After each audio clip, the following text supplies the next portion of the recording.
Ang pangalan ko ay Monica at 61 anyos na ako. Kahapon ng gabi, sinuntok ako ng sarili kong anak hanggang dumugo ako dahil lang sa isang mangkok ng sabaw na walang asin. Habang naiwan akong nakahandusay sa sahig ng kusina at pinupunasan ang sarili kong dugo gamit ang lumang basahan. Tahimik siyang pumasok sa kwarto niya. Isinara ang pinto at natulog na parang walang nangyari. Parang ang paghampas sa sarili niyang ina ay pinakakaraniwang bagay sa mundo. Kaninang umaga, nagising ako na masakit ang buong katawan, may mga pasa sa braso, at may hiwa sa labi na masakit pa rin kapag nagsasalita. Pero ang pinakamasakit ay hindi ang pisikal na sakit. Ito ang kahihiyan. Ang malaman na ang anak ko, ang pinagyaman ko ng buong pag-ibig, ang binigyan ko ng lahat, ay tingin sa akin bilang personal niyang katulong. Ang malaman na ang tanging layunin ko sa mundong ito ay maglingkod sa kanya at manahimik. Gumising ako ng alas 5 ng umaga, gaya ng dati araw-araw. Gising na si Edwin, nakaupo sa mesa sa kusina na nakasuot ng kulay-abong suit na perpekto ang plansa. Nagsa-cellphone. Hindi man lang ako tiningnan nang pumasok ako. Diretso lang siyang nagsabi nang hindi umaangat ang tingin. Almusal. Bilisan mo. May importanteng meeting ako. Parang walang nangyari, parang hindi niya ako sinigawan kagabi. Tinawag na walang kwenta, walang silbi, at sinabing kung hindi lang ako nanay niya, itinapon na niya ako sa kalsada. Inihanda ko ang kanyang itlog na scrambled na ayon sa gusto niya. 3 kutsara ng ginadgad na keso, 2 slice ng tinapay na tostado, at itim na kape na walang asukal. Lahat dapat perpekto, sukatan hanggang huling gramo, kasi kapag may mali kahit kaunti, sumasabog siya. At kapag sumabog si Edwin, ako ang nagbabayad. Habang kumakain siya ng almusal, narinig ko ang tunog ng susi na ikinabit sa pinto sa harap. Isang babaeng bata at elegante si Shirley, ang asawa niya, na palaging umingiti ng peke at para bang hindi ako umiiral. Pumasok siya na suot ang mapusyaw na berdeng damit at mataas na takong. Hinalikan si Edwin sa pisngi, at umupo sa mesa na parang siya ang may-ari ng bahay. Magandang umaga po, Ginang Cruz, sabi niya sa akin sa matamis na boses na ginagamit lang kapag kasama si Edwin. Kumusta po kayo ngayong umaga? Gusto ko sanang sabihin sa kanya na binugbog ako ng asawa niya kanina. May mga pasa ako sa likod, hindi ko na kaya. Pero ngumiti na lang ako at sinabi, mabuti naman po, salamat. Kakain po ba kayo ng almusal? Shirley, tanong ko. Bigla akong binigyan ni Edwin ng babala sa mata. Malinaw na sinasabi ng mga mata niya. Isang maling salita at mas masakit pa ang gagawin ko mamaya. Pagkatapos ay idinagdag niya sa peking ngiti na ginagamit lang kapag may audience. Oh, ma, binili kita ng bagong makyu. Perfect, yan para matakpan ang maliliit na gasgas mo kagabi nang madapa ka. Maliliit na gasgas. Ganun niya tinatawag ang ginawa niya sa akin. Parang aksidente lang. Parang ako lang mag-isa ang nadapa sa kamao niya. Kinuha ko ang makyop ng walang imik. Mamahaling foundation yon. Yung tipong mahigit 2,000 ang halaga.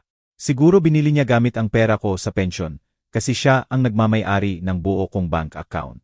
Sabi niya para sa ikabubuti ko raw, kasi sa edad ko, hindi ko na raw kaya pangasiwaan ang pera ko mag-isa. Ang totoo, 2 taon na akong hindi nakakahawak, kahit 1 sentimo ng sarili kong pensyon. Tinitingnan siya ni Shirley na nagniningning ang mga mata sa paghanga. Ang sweet mo talaga, honey. Lagi mong inaasikaso ang nanay mo. Kung alam lang niya na ang perpektong asawa niya, ang successful executive na humahawak ng milyon-milyong account sa opisina. Uwi tuwing gabi para ilabas lahat ng galit sa akin. Pagkatapos ng almusal, sinuot ni Edwin ang pulang necktie niya. Kinuha ang briefcase, at bumulong sa tainga ko habang nagre-retouch si Shirley ng makyu. Naalala mo ba ang pinag-usapan natin kagabi? Kapag nagbuka ka ng bibig, kapag may sinabi ka sa kahit sino tungkol sa nangyayari dito, pagsisihan mo talaga. Walang maniniwala sa'yo. Isa ka lang ulol na matandang nakikitira sa anak. Nanginginig ako sa lamig ng mga salita niya. Umalis sila na magkahawak kamay na parang perpektong mag-asawa na pinapanggap nila. Pinanood ko sila mula sa bintana habang sumasakay sa bagong sasakyan ni Edwin. Itim na sedan na mahigit 2 milyong piso ang halaga. Pera ko lahat yon. Pera ko ang bumili ng lahat. Nang tumahimik ang bahay, umupo ako sa kusina at umiyak na naman. Hindi iyak ng lungkot, kundi iyak ng galit, ng pagkainis sa sarili.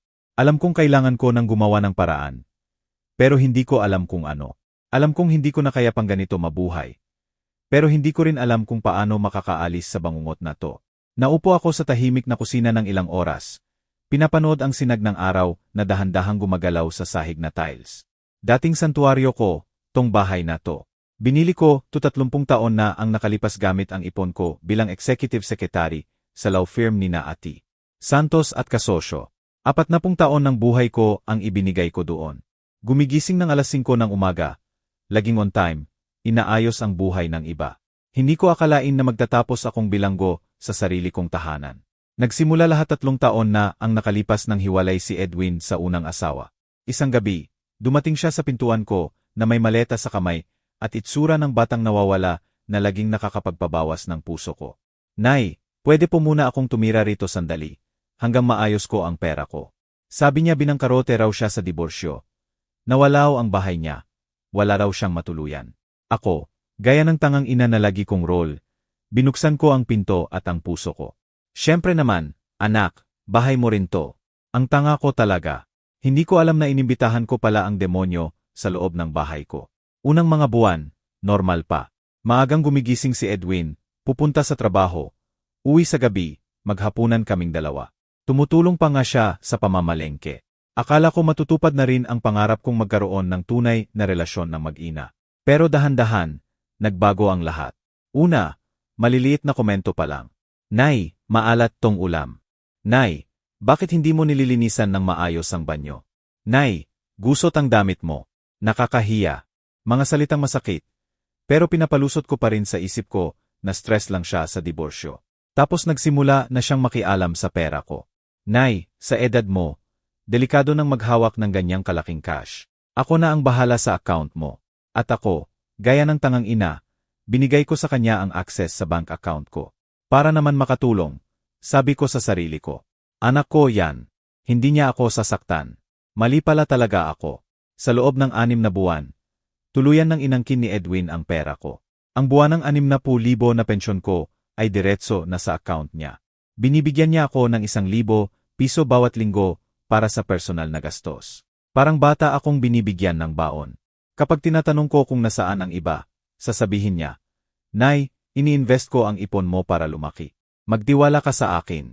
Tapos dumating si Shirley, isang babaeng 25 taon ang mas bata sa kanya na may perpektong ngiti at ambisyong halata kahit sa malayo. Nakilala niya sa opisina kung saan marketing assistant si Shirley. 6 na buwan pagkatapos, kinasal sila sa seremonya na mahigit 5 milyong piso ang nagastos. Pera ko rin lahat, syempre. Simula nang dumating si Shirley sa buhay namin, lalong sumama ang lahat. Nagsimula nang ituring ako ni Edwin na katulong. Nay, magluto ka ng hapunan namin ni Shirley. Mayaman ang lasa. Sanay siya sa magagandang pagkain. Nay, linisan mo ang guest bathroom. May importanteng bisita. Nay, hugasin mo tong polo ko sa kamay. Mahal to, sayang sa washing machine. At palagi akong sumusunod. Sumusunod ako dahil natatakot akong magalit siya.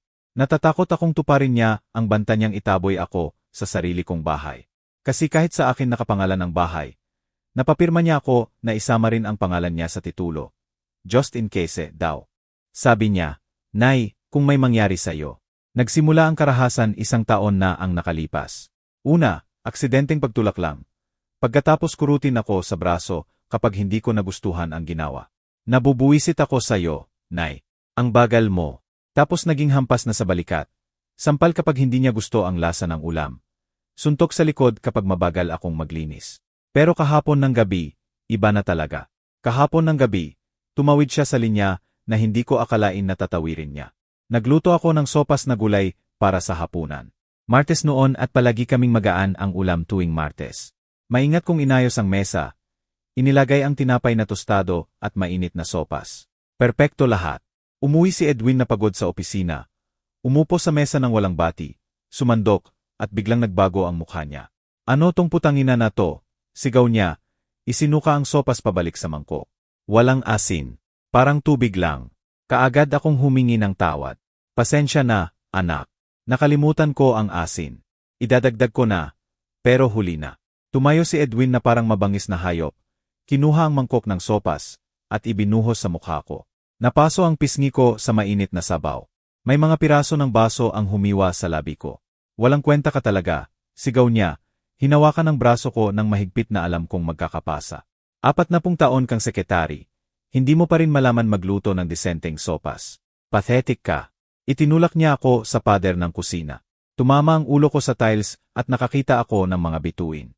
Pero hindi siya tumigil doon. Sinampal niya ako nang malakas na tumunog ang tenga ko ng ilang oras. Tapos isa pa, at isa pa. May mga kaibigan si Shirley bukas para sa lunch. Sabi niya habang tinatakpan ko ang mukha ko. Gusto ko magluto ka ng espesyal at siguraduhin mong perpekto dahil kapag napahiya mo ako. Kapag nakita nila kung gaano ka pathetic, isinusumpa ko sa Diyos, itataboy kita sa bahay na to. Pagkatapos, gaya ng dati niya pagkatapos akong saktan, tumikhim siya, tinulungan akong tumayo, at pinunasan ang dugo sa labi ko gamit ang table napkin. Sorry, Nay, sabi niya sa malambot na boses. Naiirita lang talaga ako kapag nakikita kitang ganito. Alam kong kaya mo pang gumaling. Para rin naman sa'yo to, para matuto ka. At natulog siyang payapa, na parang walang nangyari. Buong gabi akong gising sa kusina. Nililinis ang natirang sopas at basag na mangkok sa sahig. Bawat piraso na pinupulot ko ay parang piraso ng natitira kong dignidad. Dumudugo pa rin ang labi ko. Pero hindi na pisikal na sakit ang nararamdaman ko. May mas malalim, mas madilim. Ang mapagtanto na ang sarili kong anak, ang taong pinakamamahal ko sa mundong ito, ay naging tormentor ko. Habang naglilinis ako, nagsimula akong magbaliktanaw kung paano tayo napunta rito. Hindi naman palaging ganito si Edwin. Noong bata pa siya, matamis at sweet siya. Iniwan kami ng tatay niya ng 8 anyos pa lang siya. At mula noon, kami na lang dalawa laban sa mundo. 2 shift ako noon para mabigyan siya ng lahat ng kailangan niya. Pinasok ko siya sa pinakamagandang private school na kaya ko. Binilhan ko siya ng mamahaling damit, piano lessons, English lessons, kahit ano ang hingin niya. Baka yon ang pagkakamali ko. Baka masyado ko siyang simpoil kaya hindi niya natutunan ang halaga ng respeto, ng hirap, ng tunay na pag-ibig. Lahat ibinigay ko sa kanya sa pilak na bandeha nang walang hinihinging kapalit. At ngayon, 35 taon pagkatapos, ako ang nagbabayad ng konsekwensya ng mga desisyon ko. Nang madaling araw, narinig ko ang yapak niya pababa ng hagdan. Mabilis ang tibok ng puso ko, gaya ng dati tuwing malapit siya. Nakakamangha kung paanong nabubuhay ang isang tao sa lagong-lagong estado ng alerta sa sarili niyang tahanan. Pumasok siya sa kusina na suot na ang itim niyang suit. Nagche-check ng phone gaya ng dati tuwing umaga. Sa pagkakataong yon, hindi na niya hinintay ang almusal. Naupo lang siya at hinintay akong ihain. Inihanda ko ang scrambled eggs niya. Itim na kape, 2 slice ng tostado, lahat ng walang imik. Kumain siya habang nagre-reply ng email na parang hindi ako umiiral. Nang 7:00 dumating si Shirley. Sa pagkakataong yon, nakasuot siya na masikip na dilaw na damit at takong na tumutunog sa sahig na parang martilyo. Kasing danda niya pa rin. Nagtataka ako kung napapansin niya ba ang mga pasa ko, ang mga baka sa braso ko, ang paraan ng pagkakaripas ko tuwing itinataas ni Edwin ang boses. Magandang umaga po, Ginang Cruz, sabi niya sa akin sa plastik ng ngiti. Kumusta po kayo ngayon? Mabuti po, pagsisinungaling ko gaya ng dati. Kakain po ba kayo? Kape lang po, sabi niya. Light lang, may artificial sweetener. Habang inilalagay ko ang kape niya, napansin ko siyang nakatingin sa akin mula sa gilid ng mata niya. Tumigil ang tingin niya sa namamaga kong labi. Sa pasa na sumisilip sa kwelyo ng blouse ko. Sandali akong nag-isip na baka magsalita siya. Baka itanong kung anong nangyari sa akin. Pero tumingin na lang siya sa phone niya ulit. Natapos ni Edwin ang almusal at tinitigan ako ng mataman. Naalala mo ba ang sinabi ko kagabi, Nay? May 3 kaibigan si Shirley na darating mamayang tanghalian. Gusto ko magluto ka ng espesyal. Seafood, pasta, Caesar salad, dessert, at bumili ka ng white wine. Yung maganda, hindi yung murang basura na lagi mong binibili. Binigyan niya ako ng 3,100 piso na parang malaking kabutihan.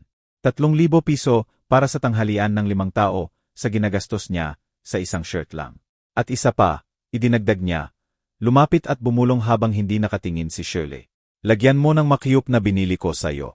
Takpan mo ng maayos ang mga bakat. Kapag may nagtakting ibang tanong ang mga kaibigan niya, kapag may nagkomento sa itsura mo, pagsisihan mo talaga. Naiintindihan mo ba? Tumango ako. Nanginginig ang mga kamay ko. Ngumiti siya, hinalikan ng noo ko na parang perpektong anak na pinapanggap niya, at umalis silang dalawa. Pagkasara ng pinto, bumagsak ako sa upuan sa kusina. 3,000 piso para sa masalimuot na tanghalian. Fresh seafood, hindi bababa sa 1,500 kada kilo. Magandang wine, dagdag pang 1,000. Paano ko gagawing milagro ang ganoong kaliit na pera? Pero hindi lang ang pera ang bumabagabag sa akin. Ang pressure na kailangang magkunwaring normal sa harap ng mga kaibigan ni Shirley. Magkunwaring masayang biyenan sa perpektong pamilya. Gayong ang totoo, inaabuso akong babae sa sarili kong tahanan. Tiningnan ko ang sarili ko sa salamin sa banyo, at halos hindi ko makilala ang sarili. Namamaga at lila ang labi ko. May maliit na hiwa sa gilid ng bibig. Pula at namamaga ang mga mata ko sa kakaiyak. Ang pasasalig ko ay parang madilim na mansa na kumakalat sa kolarbon ko. Binuksan ko ang makiyop na ibinigay sa akin ni Edwin. Mamahaling imported brand ng foundation yon. Yung ginagamit araw-araw ng mga babaeng elegante katulad ni Shirley. Maingat ko itong nilagay, tinakpan ang bawat bakat, baw o pasa, bawat ebidensya ng totoong nangyayari sa bahay na to.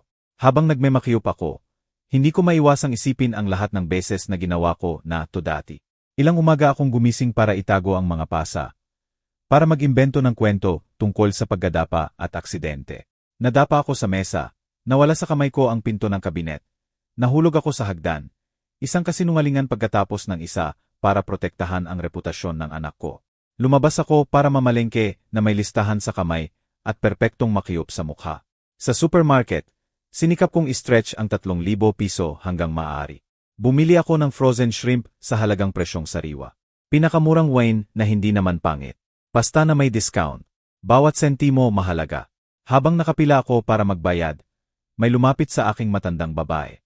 Si Aling Clarita, kapitbahay namin, biyuda na nasa 60s, na laging mabait sa akin. Kumusta, Monica? Sabi niya na may mainit ng ngiti. Kumusta ka na, Hiya? Ilang araw ka nang hindi nakikita sa bakuran. Kumusta rin po, Aling Clarita? Sagot ko. Mabuti po, salamat. Busi lang po sa bahay. Tinitigan niya ako ng mataman at napansin kong tumigil ang tingin niya sa labi ko kahit may makiyo. Nasaktan ka ba sa bibig?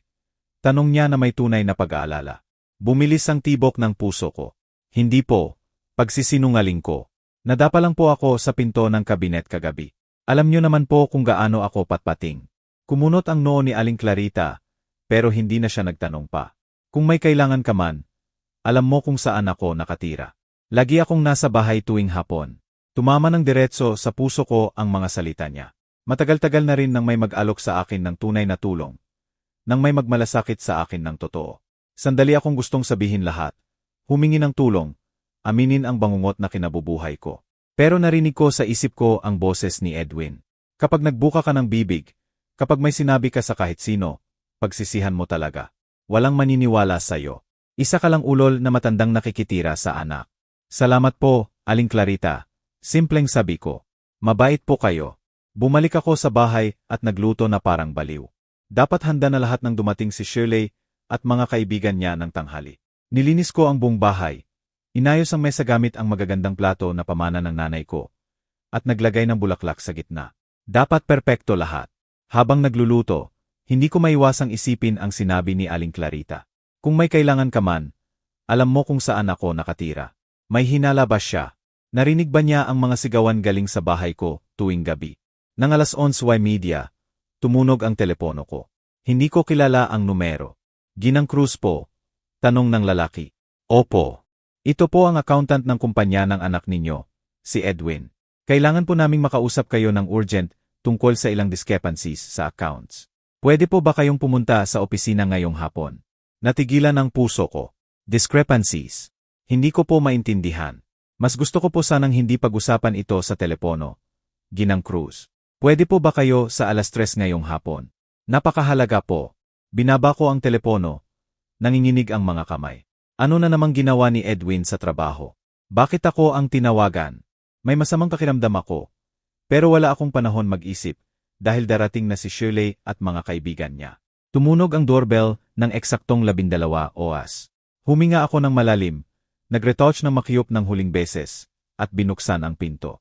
Nandoon si Shirley kasama ang 3 kaibigan. Lahat nakadamit na parang pupunta sa fashion show. Mamahaling damit, designer bags, sapatos na mas mahal pa sa buwan ng pensyon ko.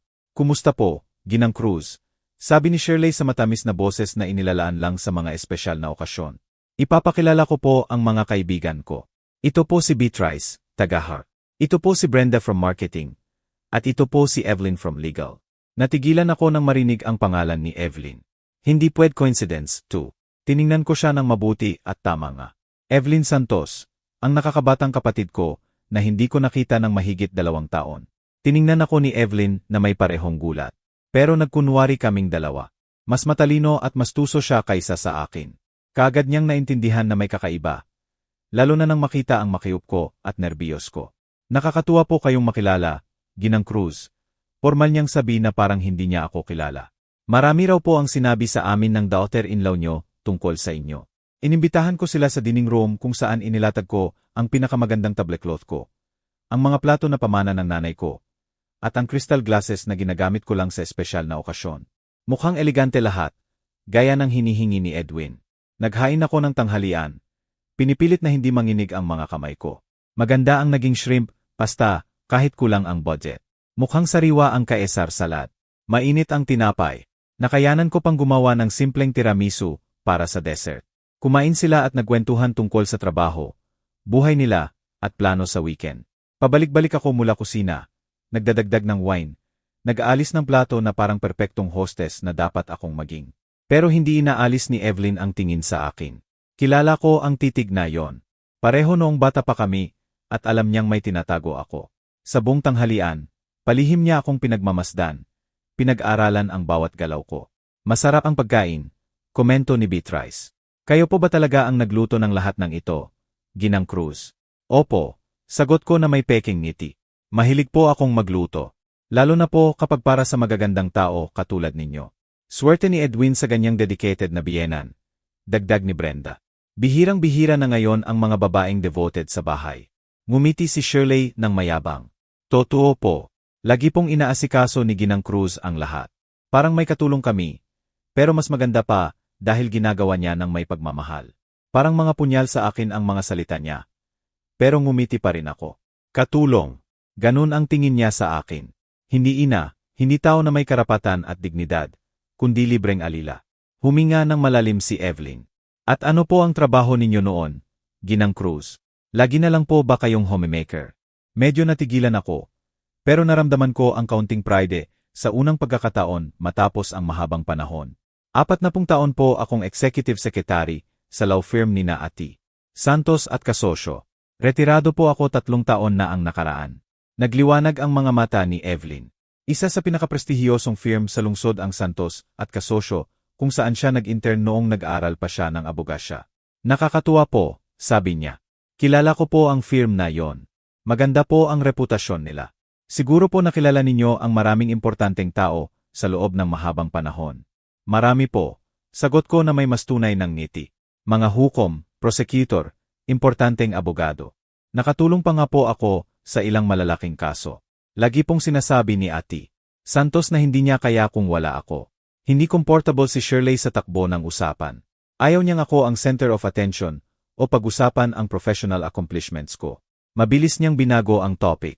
Well, pero ngayon po retirado na si Ginang Cruz at nag-enjoy ng deserved rest. Sabi niya sa peking ngiti. Si Edwin po ang nag-asikaso ng lahat. Finances niya, needs niya. Napaka-responsableng anak. Tinitigan ako ni Evelyn nang maigi nang sabihin, yon ni Shirley. Kilala ko ang kapatid ko. At alam kong kakaiba sa pandinig niya ang mga salitang yon. Ang babaeng nagtatrabaho ng 40 taon sa importanteng law firm ay hindi kailangang pangasiwaan ng anak ang pera niya. Nagtuloy ang tanghalian sa walang kabuluhang usapan. Pero nararamdaman ko ang tensyon na lumalaki. Palaging nakatingin sa akin si Evelyn. At alam kong may napansin siyang hindi tama. Nang pumunta ako sa kusina para sa dessert, sumunod siya. Kailangan niyo po ba ng tulong? Tanong niya. Pero talagang gusto lang niyang makausap ako ng kami lang. Hindi na po, okay na po. Sagot ko, iniiwasan ang tingin niya. Monica, sabi niya sa mahinang boses. Gamit ang tunay kong pangalan sa unang pagkakataon ngayong hapon. Ayos ka lang ba? Iba ka. Sandali. Bumaba lahat ng depensa ko. Gusto kong yakapin siya, sabihin lahat, humingi ng tulong. Pero sa oras na yon, narinig ko ang susi ni Edwin sa pinto. Maagang umuwi galing trabaho. Ayos lang po, Evelyn. Mabilis kong sabi. Medyo pagod lang. Pumasok si Edwin sa dining room na may perpektong ngiti kapag may bisita. Magalang niyang binati ang mga babae. Hinalikan si Shirley sa pisngi. At tiningnan ako ng may pag-apruba. Maganda ang takbo ng tanghalian. Gaya ng inutos niya. Kumusta ang pinakamagagandang babae sa opisina? Sabi niya sa peking charisma na ginagamit niya sa publiko. Sana po ay maayos kayong inasikaso ng nanay ko. Sobrang ayos po, sagot ni Beatrice. Kaibig-ibig po ang nanay ninyo. Inilagay ni Edwin ang kamay sa balikat ko. At automatiko akong napaigtad. Naramdaman niya ang reaksyon ko at mas pinisil. Tahimik na babala. Siya po ang pinakamabuting ina sa buong mundo. Sabi niya. Pero nakabaon ang mga daliri niya sa balikat ko sa ilalim ng blouse. Lagi pong nag-aalaga sa lahat. Laging nagsasakripisyo para sa pamilya. Nagsimula ng magpaalam ang mga babae pagkatapos ng dessert. Si Evelyn ang huling umalis at bago siya lumabas ng pinto, hinawakan niya ang kamay ko. Nakakatuwa po kayong makilala, Ginang Cruz. Malakas niyang sabi para marinig ni Edwin. Pero bumulong siya sa tainga ko. Magkikita pa tayo. Nang mawala na silang lahat, isinara ni Edwin ang pinto at tuluyan nang nagbago ang ekspresyon niya. Nawala ang maskara ng perpektong anak at bumalik ang halimaw na tunay niyang anyo. Mabuti naman at hindi mo ako pinahiya. Malamig niyang sabi. Sa wakas, nagawa mo ring gawin ng tama. Hindi pa puri yon. Kumpirmasyon lang na natupad ko ang tungkulin ko bilang alila. Habang pinupulot ko ang mga plato at nililinis ang dining room, pumasok siya sa kwarto niya para magpalit. Pero bago siya umalis, nagpaalala siya. By the way, may darating na technician bukas para i-check ang computer mo. Sabi niya, napuntahan mo raw ang mga kakaibang website. Nanlamig ang dugo ko. Wala akong sariling computer. Ginamit ko lang ang sa kanya kapag kailangan. At ang tanging kakaibang hinanap ko lately ay mga website tungkol sa domestic abuse, shelters para sa babaeng binubugbog, at helplines. Alam niyang naghahanap ako ng impormasyon. Alam niyang iniisip ko nang humingi ng tulong. Noon din tumunog ang phone ko. Si accountant ulit mula sa kumpanya ni Edwin. Ginang Cruz, pwede po ba kayong pumasok ng 3:00 ngayong hapon? Urgent po. Tiningnan ko ang oras. 2:15 na. Nasa kwarto si Edwin, malamang natutulog. Ito ang pagkakataon ko. Opo, mahina kong sabi. Punta po ako. Kinuha ko ang susi, pitaka, at tahimik na lumabas ng bahay. Hindi ko alam kung ano ang naghihintay sa akin sa opisina. Pero may pakiramdam akong magbabago na nang tuluyan ang buhay ko. Habang naglalakad ako papunta sa bus stop, naalala ko ang sinabi ni Evelyn, magkikita pa tayo. May napansin ang kapatid ko, at sa unang pagkakataon matapos ang mahabang panahon, may maliit na liwanag ng pag-asa akong naramdaman. Ang opisina kung saan nagtatrabaho si Edwin ay isa sa mga modernong skyscraper sa downtown. Lahat salamin at bakal, na nakakapangibabaw sa kalsada. Hindi pa ako nakakapunta roon kahit kailan. Sa loob ng maraming taon, itinatago ni Edwin ang buhay niya sa trabaho sa akin. Parang sikreto na hindi ko dapat malaman. Umakyat ako sa 18 TA floor, kung saan naroon ang opisina ng Northern Business Corporation. Tinuro ako ng receptionist, isang batang babae na propesyonal ang ngiti, sa opisina ng accountant. Mabilis na tibok ng puso ko na parang maririnig ng lahat. Ginang Cruz, binati ako ng lalaki na nasa 50s na may salamin at formal na suit. Ako po si Adrian Castillo, General Accountant ng kumpanya. Salamat po sa mabilis niyong pagpunta. Umupo ako sa harap ng desk niya na pinipilit maging kalmado kahit nanginginig ako sa loob. Seryoso ang mga mata niya na lalong nagpakinabang sa akin. Ma'am, may mga tanong po ako tungkol sa bank account ninyo. Simula niya, binubuksan ang folder na puno ng dokumento. Tungkol po sa ilang galaw na nakita namin nitong nakaraang buwan. Hindi ko po maintindihan. Sabi ko sa nanginginig na boses. Ano po ang kinalaman ng account ko sa kumpanya? Tiningnan ako ni Adrian na may halo ng awa at pag-aalala.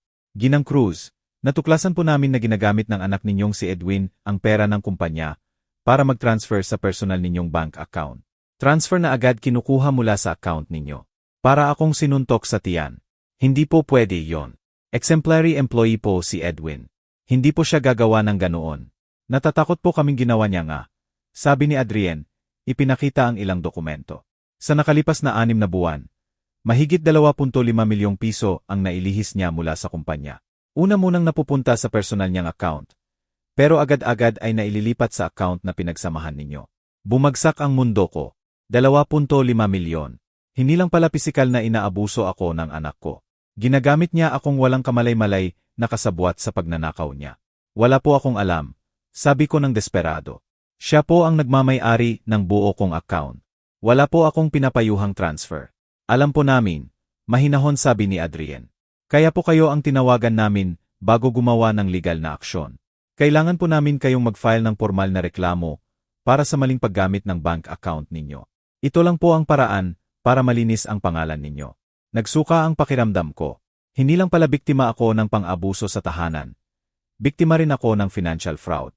At pinakamasama pa, ginawa akong kasabwat ng sarili kong anak nang hindi ko alam. Ano po ang mangyayari kay Edwin? Tanong ko kahit alam ko na ang sagot. Kapag nag-file po kayo ng reklamo, arestuhin siya sa embezzlement ng pera ng kumpanya at fraudulent use ng bank accounts. Seryosong krimen po, yon na pwede, hanggang 5 tandang bawas 0 taon ang kulong. Umalis ako sa opisina na lubos na nabigla. Naglakad ako sa mga kalsada ng downtown ng ilang oras nang walang direksyon. Sinusubukang i-digest ang lahat ng impormasyon. Pagnanakaw pala ang anak ko, kriminal, at ako ang ginamit niyang kasangkapan ng hindi ko alam. Nang makauwi ako sa wakas, 6:00 na ng gabi. Nasa sala si Edwin, nanonood ng TV na parang ordinaryong araw. Nang makita akong pumasok, tiningnan niya ako nang may superior na ekspresyon na lagi niyang ginagamit. Saan ka galing? Tanong niya na parang akusasyon. Umuwi ako galing trabaho, wala ka rito. Magulo ang bahay pagkatapos ng lunch. Sa unang pagkakataon matapos ang maraming taon, tinitigan ko siya ng diretso, sa mata nang hindi ibinababa ang tingin. Pumunta ako sa opisina mo. Kaagad nagbago ang mukha niya. Nabasag ang maskara ng kontrol sandali, at nakita ko ang takot sa mga mata niya. Anong sinabi mo? Pumunta ako sa opisina mo, Edwin. Kinausap ko ang accountant. Alam ko na ang ginagawa mo. Dahan-dahan siyang tumayo mula sa sofa na parang predator na mag-aatake. Hindi ko alam kung anong pinagsasabi mo. Nay, naguguluhan ka yata. 2.5 milyon. Sabi ko, lalong tumatapang ang boses ko. 2.5 milyon na ninakaw mo sa kumpanya gamit ang bank account ko. Lumapit sa akin si Edwin, at sa unang pagkakataon matapos ang mahabang panahon, hindi ako umatras. May nagbago sa loob ko ng hapon na yon. Siguro ang malaman na hindi ako nag-iisa, na may ibang nakakaalam ng katotohanan. Pakinggan mo ako, matandang tanga, sabi niya sa mababa pero nakakatakot na boses. Wala kang alam sa pinagsasasabi mo. Akin yang pera BY right. Utang mo sa akin lahat ng ipinuhunan ko sa iyo sa mga nakaraang taon. Ang pagkain mo, ang bubong sa ulo mo, ang damit mo. Gamit ang pera ko, sagot ko, ang pensyon ko, ang ipon ko, ang pera na pinaghirapan ko ng 40 taon. Hinawakan niya ang braso ko, pero sa pagkakataong yon, hindi ako tumahimik. Bitawan mo ako, sigaw ko ng buong lakas ko. Napaatras siya sa gulat sa reaksyon ko at talagang bumitaw. Sa loob ng 3 taon, tahimik akong biktima niya. At ngayon, sa unang pagkakataon, sumigaw ako sa kanya. Baliw ka ata, sabi niya. Pero hindi nakasingtibay ang boses niya. Walang maniniwala sa'yo. Isa kang matandang senil na hindi na alam ang sinasabi niya.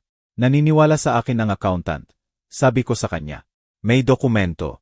Nakarehistro ang mga transfer. Lahat may ebidensya. Tahimik si Edwin ng ilang segundo. Pinoproseso ang impormasyon. Tapos lalong tumigas ang ekspresyon niya. Kapag nagbuka ka ng bibig, kapag nag-file ka ng kahit anong reklamo, sisirain kita, banta niya. Nakapangalan din sa akin ang bahay na to. Bukas pa lang pwede kitang itaboy sa kalsada. At kung wala ang tulong ko, wala ang pera ko, mamamatay kang mag-isa na parang aso. Pero sa unang pagkakataon, hindi na ako natakot sa banta niya. May iba na sa akin. Lakas na hindi ko alam na meron ako. Hindi na kita natatakot, Edwin, sabi ko sa kanya. At habang sinasabi ko yon, napagtanto kong totoo. Sa unang pagkakataon sa loob ng 3 taon, hindi na kita natatakot. Itinaas niya ang kamay para hampasin ako. Pero eksaktong sandali, tumunog ang doorbell. Si Aling Clarita, ang kapitbahay ko. Monica, sigaw niya mula labas. Monica, ayos ka lang ba? Narinig ko ang sigawan. Dahan-dahan ibinaba ni Edwin ang kamay. Hindi niya ako pwede saktan kapag may witness. Mahalaga sa kanya ang reputasyon niya. Tingnan mo kung anong kailangan niya. Sabi niya sa nakuyapit ng ngipin. At huwag kang magsalita ng kahit ano. Binuksan ko ang pinto. Nanginginig ang mga binti ko. Nandoon si Aling Clarita na may nag-aalala na ekspresyon. May hawak na kaserola. Kumusta, Hiya? Sabi niya sa akin. May niluto akong adobo. Pero narinig ko ang malalakas na boses at nag-alala ako. Sa likod niya, may isa pang babae. Si Evelyn, ang kapatid ko. Nakasimple lang siyang damit at nakatali ang buhok. Pero kilalang kilala ko siya. Kumusta? Sabi ni Evelyn. Nagkunwaring hindi niya ako kilala. Bago lang po ako sa neighborhood at binisita lang si Ginang Cruz. Sana po hindi kami istorbo. Lumitaw si Edwin sa likod ko. Perpekto na naman ang peking ngiti. Walang problema po, mga ginang. Medyo mataas lang ang boses ng nanay ko dahil nasunog ang hapunan. Alam nyo naman po ang mga matatanda sa ganyan. Tiningnan siya ni Aling Clarita na may ekspresyong hindi ko mabasa. Ganun po ba? Sabi niya. Sige, Monica, eto ang pagkain. At tandaan mo, kung may kailangan ka, katabi lang ako. Tinitigan ako ni Evelyn ng diretso sa mata. Opo, Ginang Cruz. Kahit anong oras, kahit anong araw. Nang umalis sila, isinara ni Edwin ang pinto ng malakas. Mga tsismosa, bulong niya. Pero hindi pa tapos to. Bukas pupunta tayo sa bangko at pipirmahan mo lahat ng papel na sasabihin ko. Bawiin mo ang reklamo na malamang na isampa mo na at sasabihin mong malaking pagkakamali lang lahat dahil sa mental deterioration mo. Hindi. Simpleng sabi ko. Anong hindi? Hindi ako pipirma ng kahit ano. Hindi ko bawiin ang reklamo at hindi na ako magiging kasabwat sa pagnanakaw mo. Tiningnan ako ni Edwin nang may galit na hindi ko pa nakita noon. Parang tuluyan nang natanggal lahat ng maskara niya at ipinakita ang tunay niyang anyo. Sige, sabi niya sa kalmadong boses na mas nakakatakot pa sa sigaw. Kung ganoon ang gusto mo, ganoon ang laro. Pero babalaan kita. Kapag natapos ko sa'yo, pagsisihan mong ipinanganak ka. Hindi ako nakatulog ng gabing yon. Nakalock si Edwin sa kwarto niya. Pero naririnig ko siyang kausap sa telepono ng maraming oras. Hindi ko alam kung ano ang plano niya. Pero alam kong kailangang maghanda ako sa pinakamasama. Nang 3:00 ng madaling araw, may kakaibang ingay sa bakuran. Sumilip ako sa bintana at may anino akong nakita sa mga palumpong. Si Aling Clarita, at para bang may inilalagay siya malapit sa bintana ko. Kinabukasan ko lang napagtanto kung ano ang ginawa niya. Naglalagay siya ng maliit na security camera na nakatutok sa bahay ko. Nakatago sa mga halaman. Alam ng kapitbahay ko na may masama akong pinagdadaanan at dinodokumento niya lahat. Madilim at maulan ang sumunod na araw na parang sinasalamin ng panahon ang bagyong paparating sa buhay ko. Mas maaga pa sa dati, gumising si Edwin ng 5:00 ng umaga. Narinig ko siyang gumagalaw sa bahay. Kausap sa telepono ng mahina. Naghahanda ng isang bagay na nagpapakaba sa akin. Nang bumaba ako sa kusina, suot na niya ang pinakamagandang suit niya. Ang itim na ginagamit niya sa pinakamahalagang meeting. Perpekto ang buhok niya. Walang gusot ang necktie. Mukha siyang successful executive na pinaniniwalaan ng lahat. Hindi ang halimaw na nakatira sa ilalim ng bubong ko. Magandang umaga, Nay, sabi niya sa akin sa kakaibang matamis na boses. Halos nakakakilabot. Sana po nakatulog ka ng mahimbing. Ang tamis na yon ang nagpabuhok ko sa balat. Kilala ko ang anak ko ng husto para malaman na kapag mabait siya, may masamang plano siya. Pagsisinungaling ko, inilalagay ang kape niya gaya ng dati. Mabuti, sabi niya, ngumingiti ng hindi umabot sa mata. Dahil napaka-espesyal na araw ang ngayon. Pinag-isipan ko buong gabi ang usapan natin kahapon. Naupo siya sa mesa at nagsimulang kumain ng mahinahon, na parang normal na pamilya kami. Pero may isang bagay sa ugali niya na nagpapanatili sa akin na mataas na alerta. Naisip ko, tama ka, patuloy niya. Siguro naging masyado akong strikto sa'yo. Anak kita at dapat igalang kita. Lubos akong nalito sa mga sinasabi niya. Si Edwin na umamin na mali siya, humihingi ng tawad. Sobrang labas sa karakter niya, kaya kaagad kong alam na bitag to. Kaya naman, patuloy niya habang nagbabalat ng mantikilya sa toos. Pupunta tayo sa bangko ngayon. Ayusin natin itong buong misunderstanding sa kumpanya ko. Ipapaliwanag mo na pinayagan mo ang lahat ng transfer. Na alam mo ang nangyayari sa pera mo. Ayan na, ang tunay na dahilan ng pekeng kabaitan niya. Hindi ko gagawin yan, Edwin. Sabi ko, pinipilit na matatag ang boses ko. Unti-unti siyang nawala ang ngiti. Siyempre gagawin mo, Nay, dahil kapag hindi, may mga bagay na hindi maganda ang mangyayari. Nang banta ka ba sa akin? Hindi, Nay, sabi niya, tinatapos ang kape niya. Ipinapaliwanag ko lang ang realidad. Tingnan mo sa paligid mo. Ang bahay na to, ang mesa na pinag-almusalan mo, ang kama na pinagtutulugan mo, ang pagkain mo. Lahat ng to possible dahil pinapayagan ko. At kapag hindi ko na pinayagan, iniwan niya sa ere ang pangungusap, pero malinaw ang mensahe. Itataboy niya ako sa kalsada kapag hindi ako sumunod. At isa pa, dagdag niya, kinuha ang cellphone niya. Naisip ko ring tawagan ang ilang doktor. May kilala akong mga espesyalista sa mga matatanda na may mental problems tulad ng senile dementia. Alam mo, nakakalungkot kapag nagsimulang mag-imbento ng kwento ang mga nanay. Inaakusahan ang sariling anak ng mga kakilakilabot na bagay. Nanlamig ang dugo ko. Hindi lang niya ako binantaan na itaboy sa bahay, kundi ideklara akong baliw, incompetent, para walang maniwala sa testimonya ko. May ilang witnesses na makakapagpatunay sa lumalalang estado mo ng pag-iisip. Patuloy niya sa malamig at kalkuladong boses. Si Shirley halimbawa, sinabi ko lang sa kanya kahapon kung gaano ka kalito-leteli. Napansin din ng mga kaibigan niya sa lunch na may kakaiba sa'yo. Kasinungalingan yon. Pero sobrang convincing niya na sandali akong nagduda sa sarili kong katinuan. Ganun ang paan ng manipulation niya. Pinagdududahan niya ako sa lahat. Kahit sa sarili kong persepsyon ng realidad. Kaya pupunta tayo sa bangko ng 10:00, sabi niya, tumayo sa mesa. Magsuot ka ng pinakamagandang damit mo. Mag-ayos ka ng maayos, at ningiti ka habang pinipirmahan ang lahat ng papel na ilalagay sa harap mo. Naiintindihan mo. Hindi ko siya sinagot. Nagsimula na lang akong magligpit ng almusal. Sinusubukang bumili ng oras para makapag-isip. Nagsasalita ako sa iyo, sigaw niya, at nawala lahat ng peking kabaitan. Naiintindihan mo. Naiintindihan mo ba? Opo, bulong ko. Kinagagalit ang sarili ko sa pagiging duwag. Pumasok si Edwin sa opisina niya. Pero bago siya umalis, nagbanta siya. Huwag mo nang isiping lumabas ng bahay na to. Huwag mo nang isiping tumawag kanino man. Babalik ako ng 9:30 para sunduin ka sa bangko. Pagkasara ng pinto, bumagsak ako sa upuan sa kusina at nagsimulang umiyak. Hindi iyak ng lungkot, kundi iyak ng purong galit. Galit sa kanya, pero lalo sa sarili ko sa pagpayag na umabot sa ganito. Nanatili akong ganun ng ilang minuto hanggang may mahinang katok sa back door. Si Aling Clarita na may urgenteng ekspresyon. Monica, bilisan mo, buksan mo. Bulong niya sa salamin. Mahalaga to. Binuksan ko ang pinto at mabilis siyang pumasok. Tinitingnan ang paligid para siguraduhin kaming dalawa lang. Narinig ko lahat, sabi niya nang walang pasabi. May kamera ako malapit sa bintana ng kusina mo. Nai-record ko ang buong usapan niyo ng anak mo. Bumilis ang tibok ng puso ko. Lahat, sabi niya. Ang mga banta, ang blackmail, ang paraan ng pananalita niya sa'yo. May ebidensya na pinipilit kanyang magsinungaling tungkol sa ninakaw na pera. Sa unang pagkakataon matapos ang ilang araw, may liwanag akong naramdaman. Anong pwede nating gawin? Ngiti si Aling Clarita. May kaibigan ako sa opisina ng pangalan niya Brenda. At espesyalista siya sa domestic abuse at financial fraud cases. Pero kailangan mo akong samahan ngayon din.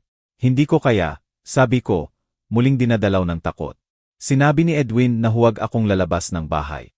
Kapag nalaman niya, Monica, putol sa akin ni Aling Clarita, hinawakan ang mga kamay ko, pakinggan mo ako. Kung pupunta ka sa bangko ngayon at tipirma ka ng mga papel na yon, malaya ang anak mo sa lahat ng kaso. Patuloy siyang magnanakaw at patuloy kang aabuso. Pero higit sa lahat, ituturing kang kusang loob na kasabwat sa pagnanakaw niya. Tama siya. Kapag pumirma ako ng mga papel na yon, hindi lang mawawala ang dignidad ko, magiging kriminal pa ako sa mata ng batas. Pero kapag hindi ako pumunta, sabi ko sa nanginginig na boses, tutuparin niya ang banta niya. Itataboy niya ako sa bahay. Sasabihin niyang baliw ako. Hindi niya magagawa ang alinman sa mga yon. Putol ni Aling Clarita. Dahil ipapresenta natin ang ebidensya bago siya makagalaw. Sabi sa akin ni Brenda na sa mga recording ko, pwede na siyang arestuhin kaagad. Tiningnan ko ang oras. 8:30 na. Babalik si Edwin sa loob ng 1 oras. Sigurado ka bang makakatulong sa akin ang kaibigan mo? Sobrang sigurado, pero kailangan nating umalis ngayon din, Monica. Ito na lang ang pagkakataon natin. Gumawa ako ng desisyon na magpapabago sa buhay ko ng tuluyan.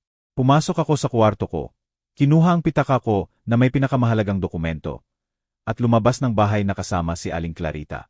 Habang naglalakad kami papunta sa kotse niya, naramdaman ko ang isang bagay na hindi ko naramdaman sa loob ng 3 taon. Tapang. Sa unang pagkakataon, kinokontrol ko ang sarili kong buhay. Ang opisina ng district attorney ay tipikal na government building na may mahahabang koridor at maliit na opisina. Si Brenda ay babaeng nasa 40s na may matalinong tingin at paraan ng pagsasalita na nagbibigay ng tiwala. Ginang Cruz, sabi niya pagkatapos suriin ang mga recording na dala ni Aling Clarita. Ang ginagawa ng anak ninyo ay maraming krimen. Domestic abuse, financial fraud, blackmail, at attempted obstruction of justice. Ano po ang ibig sabihin noon? Tanong ko. Ibig sabihin, pwede na namin siyang arestuhin ngayon, sagot ni Brenda. Pero kailangan ninyo pong mag-file ng formal na reklamo para sa lahat ng krimen na to. Handa po ba kayo? Tiningnan ko ang oras. 9:15 na. Sa loob ng 15 minuto, darating si Edwin sa bahay para sunduin ako sa bangko. Kapag nalaman niyang wala ako roon, hindi mapapigilan ang galit niya. Opo, sabi ko, lalong tumatapang ang boses ko. Handa na po akong mag-file ng reklamo. Ngumiti si Brenda. Perfect. Habang pinupunan ninyo ang mga papel, iko-koordinate ko sa pulisya para puntahan at arestuhin ang anak ninyo. Alam niyo po ba kung nasaan siya ngayon? Darating po siya sa bahay ko, sabi ko. Sabi niya susunduin niya ako ng 9:30. Lalong maganda, sabi ni Brenda, kinuha ang telepono niya. Mas madali siyang arestuhin sa kilalang lugar. Habang pinupunan ko ang mga reklamo, iko-koordinate ni Brenda ang pulis. Si Aling Clarita ay nanatili sa tabi ko. Hinahawakan ang kamay ko, nagbibigay lakas. Sigurado ka ba rito, Monica? Tanong niya sa akin. Kapag binirmahan natin to, wala nang balikan. Hindi pa ako naging ganito kasigurado sa buong buhay ko, sagot ko. Nang 10:00 media, tumunog ang telepono ni Brenda. Pulis na ang nagkumpirma na naaresto nila si Edwin sa bahay ko. Nakita nilang sumisigaw na parang baliw. Sinisira ang mga gamit at hinahanap ako sa buong bahay. Nasa kustodya na siya, sabi ni Brenda sa akin. Seryoso ang mga kaso. Malamang hindi siya makakalabas sa kulungan habang naghihintay ng trial. Para akong binawasan ng 1,000 kilo. Sa unang pagkakataon sa loob ng 3 taon, alam kong matutulog akong walang takot. Nang makauwi kami sa bahay ko ng hapon na yon, parang battlefield ang itsura. Sinira ni Edwin ang halos lahat ng bagay bago siya arestuhin ng pulis. Pinunit ang mga unan ng sofa. May mga basag na plato sa buong sahig ng kusina. At ang mga family photos sa dingding ay ginupo. Diyos ko, bulong ni Aling Clarita, tinitingnan ang sira. Paano niya nagawa lahat to sa ganoong kaikling oras? Alam ko ang sagot. Kilala ko ang bulag na galit ni Edwin kapag hindi niya nakukuha ang gusto niya. Nakita ko na ang galit na yon dati. Pero hindi pa kailanman sa mga bagay lang. Karaniwan, ako ang target ng galit niya. Si Brenda, na sumama sa amin para idokumento ang pinsala, kumukuha ng litrato ng lahat. Magagamit pa to bilang karagdagang ebidensya ng violent behavior niya. Paliwanag niya. Destruction of property sa gitna ng galit. Makikita ng hukom kung anong klaseng tao talaga ang anak ninyo. Habang nililinis namin ang mga basag na salamin at pinupulot ang mga piraso ng dating buhay ko, nagsimulang tumunog ng paulit-ulit ang phone ko. Hindi kilalang numero. Huwag ninyong sagutin, babala ni Brenda. Siguro siya yon galing kulungan. Ipa-voicemail na lang. Tama nga, nang i-check ko ang messages, boses ni Edwin, pero iba ang tunog. Hindi na ang nakakatakot na halimaw kaninang umaga. Ang takot na bata na pinapanggap niya kapag gusto niyang manipulahin ako. Nay, sabi ng boses niya, nababasag sa recording. Nay, please kunin mo ako rito. Malaking pagkakamali lang lahat. Hindi ko sinasadyang saktan ka. Alam mo namang mahal kita. Ikaw ang pinakamahalaga sa akin. Please, Nay, huwag mo akong pabayaang mabulok sa kulungan na to. Anak mo ako, tanging anak mo. May 5 siyang ganung message. Lalong tumitindi ang desperasyon. Sa huli, umiiyak na siya. Bahalang manipulation strategy niya yan. Paliwanag sa akin ni Brenda. Una karahasan at banta. Ngayon victimhood at guilt. Typical pattern sa mga abuser. Kahit alam ko sa isip ko ang nangyayari, narinig ko pa ring umiyak ang anak ko. Nasaktan ang puso ko. Sa loob ng 35 taon, siya ang babi ko, ang dahilan ng buhay ko. Mahirap ihiwalay ang halimaw na naging siya sa batang lalaki na dating siya. Ayos ka lang ba? Tanong ni Aling Clarita. Napansin ang ekspresyon ko. Komplikado, amin ko. Alam kong tama ang ginawa ko, pero anak ko pa rin siya. Nang gabing yon, pinilit ako ni Aling Clarita na matulog sa bahay niya. Hindi pa safe ang bahay mo ngayon, sabi niya sa akin. May mga kaibigan si Edwin, at pati si Shirley. Baka may maghiganti. Tama siya. Sa mga voicemail, nabanggit ni Edwin na si Shirley ang nag-aasikaso ng mga bagay mula labas. Hindi ko alam eksakto kung ano yon, pero natatakot akong malaman. Maliit pero maaliwalas ang bahay ni Aling Clarita. May guest room na may single bed at maliit na desk. Dating kwarto ng anak niyang babae bago nag-asawa, paliwanag niya. Ngayon sa'yo na to hanggang kailangan mo. Sa unang pagkakataon sa loob ng 3 taon, natulog ako ng walang takot. Hindi ko na kailangang mag-alala sa yapak ni Edwin sa halway, sa sigaw niya ng gabi, o sa pagising na may suntok. Kakaiba, halos nakakabaliw na pakiramdam. Nakakatakot din pala ang kapayapaan kapag hindi ka sanay.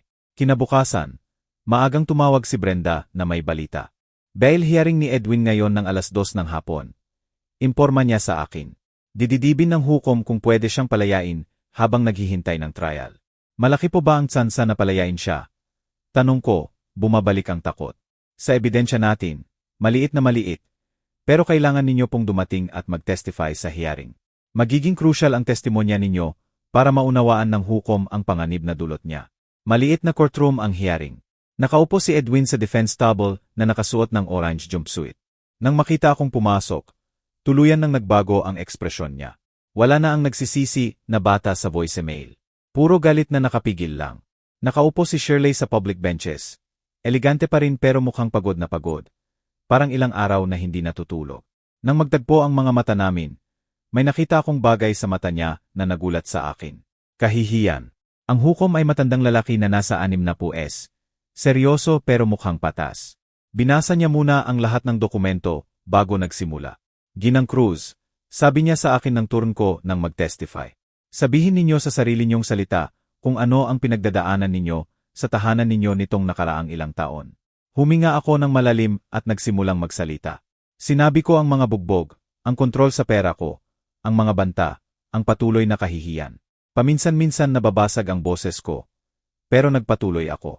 Nang banggitin ko ang 2.5 milyon na ninakaw niya, nakita kong napaigtad si Edwin sa upuan niya. Ang abogado niya, batang lalaki na nakamahal na suit, palaging sumasabat, pero pinatahimik siya ng hukom.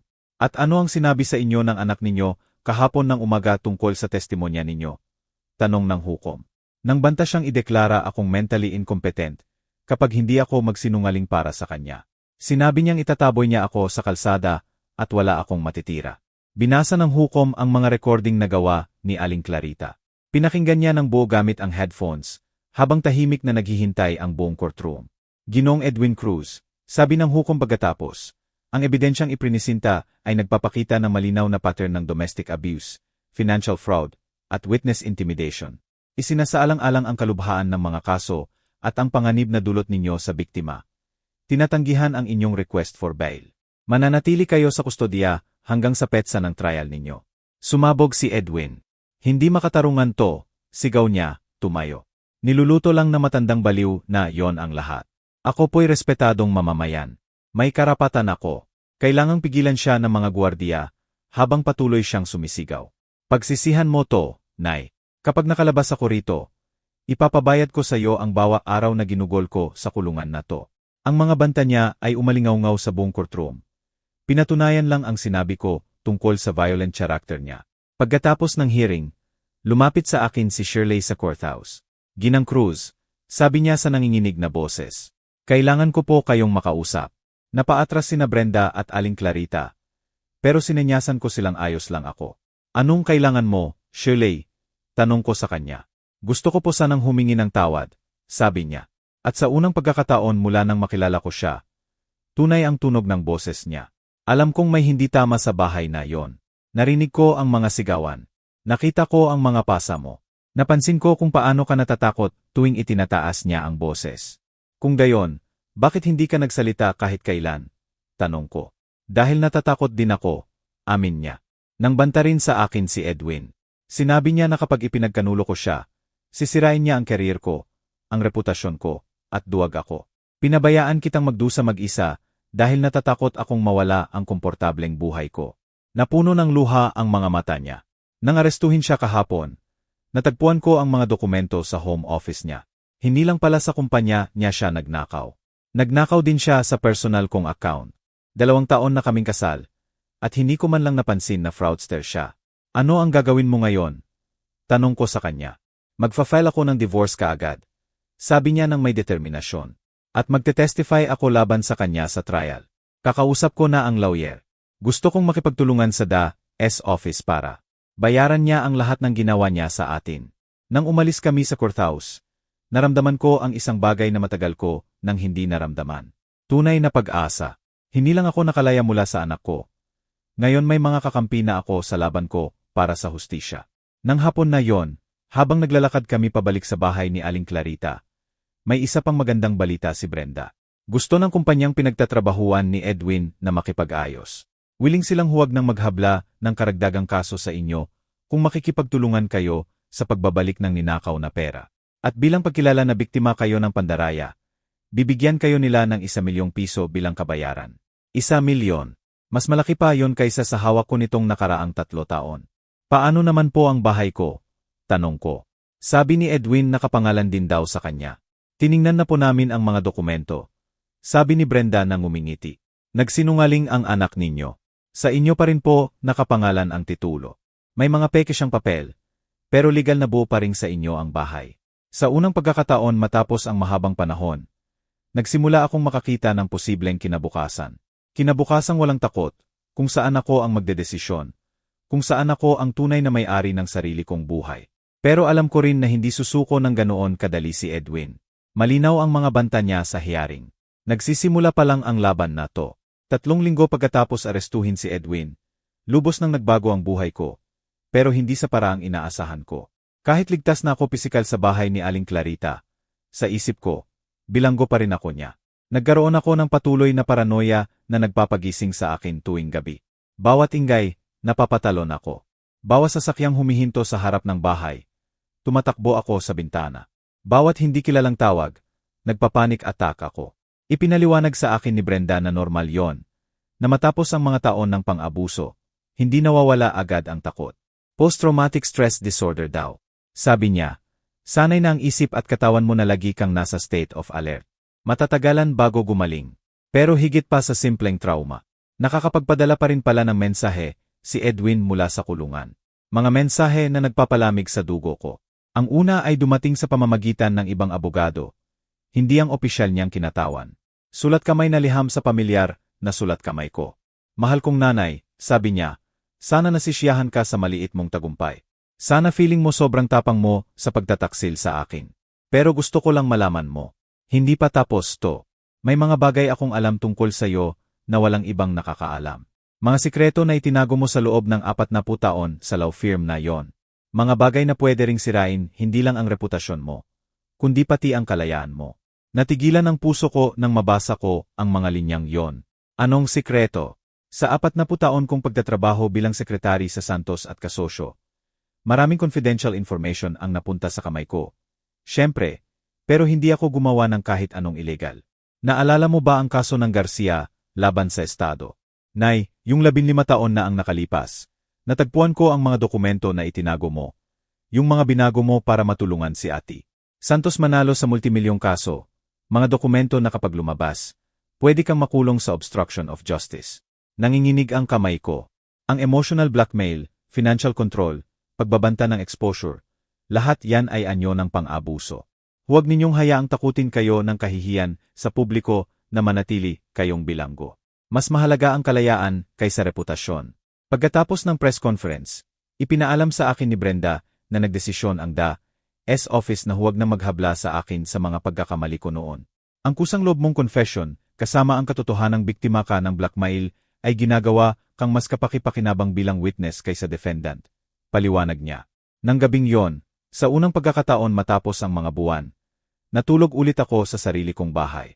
Pinilit akong samahan ni Aling Clarita sa unang ilang gabi, hanggang makasiguro akong ligtas na talaga. Nang mahiga ako sa sarili kong kama sa sarili kong bahay, naramdaman ko ang isang bagay na hindi ko naramdaman sa loob ng 3 taon. Buong kontrol sa sarili kong buhay. Nasa kulungan pa rin si Edwin. Humaharap sa maraming kaso na malamang panatilihin siya roon sa loob ng maraming taon. Nawala na ang kapangyarihan ng blackmail niya dahil wala na akong sikretong itinatago. Tumunog ang phone ko. Numero mula sa kulungan, pero sa pagkakataong yon, hindi na ako natakot sagutin. Nay, boses ni Edwin, pero parang talo na talaga. Nakita ko ang press conference mo sa balita. At ano ang tingin mo? Tanong ko sa kanya nang may kalmadong nagulat ako sa sarili ko. Sinira mo ang lahat, sabi niya, pero walang galit. Malalim na lungkot lang. Sinira mo ang huling pagkakataon kong makalaya rito. Hindi, Edwin, sagot ko.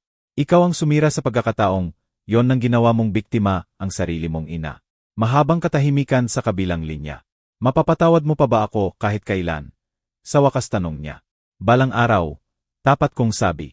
Kapag naparusahan ka na sa ginawa mo, kapag naghanap ka ng tunay na tulong para magbago, kapag naintindihan mo ang pinsalang ginawa mo, balang araw baka mapatawad kita. Pero hindi ko makakalimutan. Binaba ko ang telepono at pinatay ito. Bukas magsisimula na ako sa bagong trabaho ko, sa bagong buhay ko. Pero nang gabing yon, natulog lang ako ng mahimbing sa sarili kong bahay na walang takot, walang banta, walang blackmail. Sa unang pagkakataon sa loob ng 3 taon, lubos akong malaya. At kahit masakit ang dinaraanan, kahit kailangang harapin ko sa publiko ang sarili kong pagkakamali, at kahit nawala na ng tuluyan ang relasyon ko sa anak ko, alam kong tama ang desisyon ko.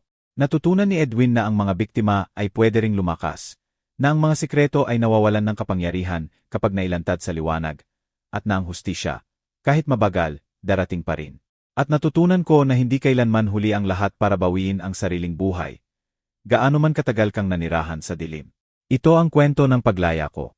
Kwentong sanay magbigay inspirasyon sa ibang babae na basagin ang sarili nilang tanikala. Kahit sino pa ang naglagay niyon. Natutunan ni Edwin na ang mga biktima ay maaari ring lumakas, na ang mga lihim ay nawawalan ng kapangyarihan kapag nailantad sa liwanag, at na ang hustisya, kahit mabagal, darating pa rin. At natutunan ko na hindi kailanman huli ang lahat para bawiin ang sariling buhay. Gaano man katagal kang nanirahan sa dilim. Pagkatapos ng gabing iyon, nagsimula na akong magtrabaho sa kumpanya ni Rafael. Sa unang araw pa lang, ramdam ko na ang pagbabago. Hindi na ako yung dating Monica na puro takot at pag-aalangan. May bagong lakas ako. May saysay ulit ang bawat araw. Ang sweldo ko, 200,000 piso kada buwan, ay higit pa sa pangarap ko noon. Ang 2.5 milyong piso na compensation ay ginamit ko para maayos ang bahay ko. Ipininta ulit, pinalitan ang mga sirang bintana, at nilagyan ng bagong security system. Hindi na ako matatakot na may pumasok ng walang paalam. Si Aling Clarita, hindi na siya kapitbahay lang. Naging tunay na pamilya na siya sa akin. Tuwing linggo, magkasama kaming nagdadasal sa simbahan. Tapos nagluluto ng adobo at sinigang sa bahay ko. Siya na rin ang unang bumili ng bagong tihi ko. Sabi niya, para may mapanood ka na hindi puro balita tungkol sa anak mo. 1 taon pagkatapos ng lahat, nanalo ang kaso laban kay Edwin. Hinatulan siya ng 18 taon sa kulungan. Walang parol sa unang 12 taon. Nags-witness protection program ako noong trial. Kaya ligtas ako sa mga kaibigan niya sa labas. Pero alam ko, kahit gusto niyang gumanti, wala na siyang magagawa. Wala na siyang hawak sa akin. May mga araw pa rin na naalala ko ang mga bugbog. Ang mga gabi na nanginginig ako sa takot. Ang mga mensahe niya mula sa kulungan. Pero kapag nangyayari yon, tumitingin lang ako sa salamin at sinasabi sa sarili ko, Monica, survivor ka. Hindi ka na biktima. Isang hapon, habang nag-ayos ako ng files sa bagong opisina ko, may pumasok na babaeng mga 50 anyos. Mukhang pagoda, nanginginig, at puno ng pasa sa braso. Hinintay niya akong matapos sa meeting, tapos lumapit. Ete Monica, sabi niya, umiyak na. Nakita ko po kayo sa balita noon. Ako po si Lourdes, pareho po tayo ng nangyari. Anak ko rin po ang gumagawa sa akin yan. Hindi ko po alam kung saan, hihingi ng tulong. Hinawakan ko ang kamay niya. Alam na alam ko ang pakiramdam na yon. Ang takot, ang kahihiyan, ang pakiramdam na wala kang takas. Halika po. Sabi ko sa kanya, inupo siya sa sopa sa opisina ko. Kwentuhan mo ako. Lahat. Simula ngayon, hindi ka na mag-iisa. Doon ko naintindihan kung bakit kailangan kong maranasan lahat ng sakit na yon. Hindi para lang mailigtas ang sarili ko, kundi para makatulong ako sa iba na nasa parehong dilim na pinanggalingan ko. Ngayon, tuwing may bagong babaeng lumalapit sa akin, mga ina, asawa, kapatid na inaabuso, sabi ko lang palagi, hindi mo kasalanan. Hindi mo kailangang magtago. May buhay pa sa labas ng takot na yan. At handa akong samahan ka hanggang makita mo rin ang liwanag. Ito na ang tunay kong kwento. Hindi lang kwento ng paghihirap. Kwento ito ng pagbangon. At kung may isang babae man sa Pilipinas na binabasa o naririnig ito ngayon, habang nanginginig sa ilalim ng hapagkainan, habang tinatakpan ang pasa sa mukha, habang iniisip na wala ng pag-asa. Alam mo ba kung ano ang sasabihin ko sa'yo? Lumaban ka. Tumawag ka. May mga Monica sa labas na handang buksan ang pinto para sa'yo. Dahil ang tanikala ay nababasag. Hindi madali. Hindi mabilis. Pero nababasag. At kapag nabasag na, hindi na ulit magbabalik. Salamat sa lahat ng sumuporta, sumaksi, at sumampal sa akin sa paglalakbay na ito. Lalo na kay Aling Clarita, kay Brenda, at sa mga hindi ko na nakilala pero nagdasal para sa akin. Ngayon, sa wakas, malaya na ako. At ikaw rin, balang araw, magiging malaya. Tapos na ang kwento. Simula pa lang ng bagong buhay.